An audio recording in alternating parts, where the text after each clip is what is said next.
Hey guys, what's going on? RetroGamer here, and today we're looking at the GAMESIR Supernova. Let's take a look.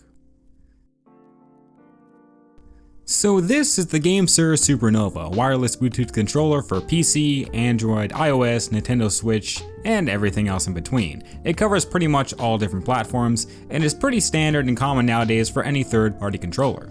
Now, while this controller was sent to me for free, this is not going to change anything in how I review any of these things that are sent to me. If it's good, it's good, and if it's garbage, then I'm going to tell you it is bad. The Supernova, it isn't anything to really write home about. It's like a lot of these other controllers that I've been sent before. Like, it's not anything amazing. Some of them have really blown me away. I'm like, oh man, that's really cool. Others have been really bad.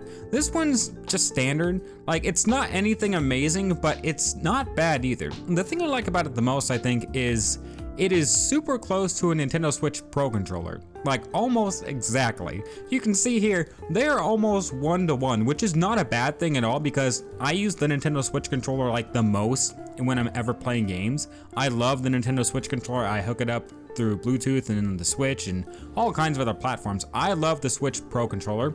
So this one for me is probably the best controller I've been sent. I really like it. There are a couple different flaws with it. One of the biggest things is the Y button, or if X or B, because you can change these out.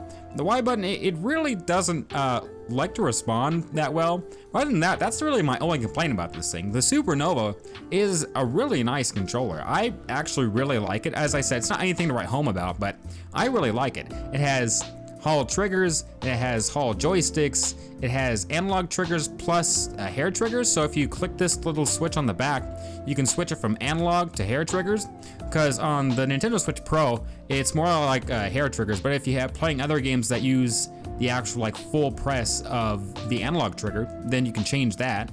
And you can switch around the A, B, X, and Y buttons. The top plate you can remove and switch off with a new one that they send you.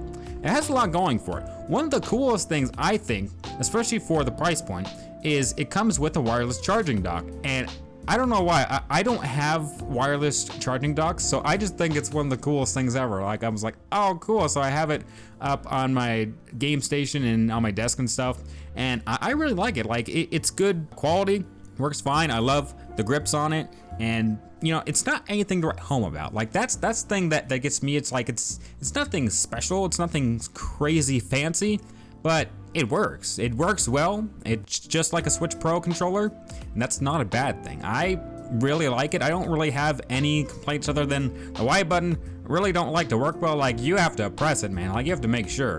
But other than that, you know, the D-pad's great. The buttons are fine. Everything's really quiet. I like how they're not like super loud and clicky. I remember I had trouble with that on one of the last controllers I reviewed, and I really like it. It's just a Switch Pro clone, and there's nothing wrong with that. And you know, it has the RGB lights and anything else you could want with one of these other controllers that you get from these companies nowadays. I mean, everything you see on this controller is very standard to any other controller that you can buy. There's nothing super noteworthy, but I think it's a solid controller, and it could be a great buy depending on what you're looking for. But guys, that was my review on the GAMESIR Supernova. Thanks for watching, see you next time.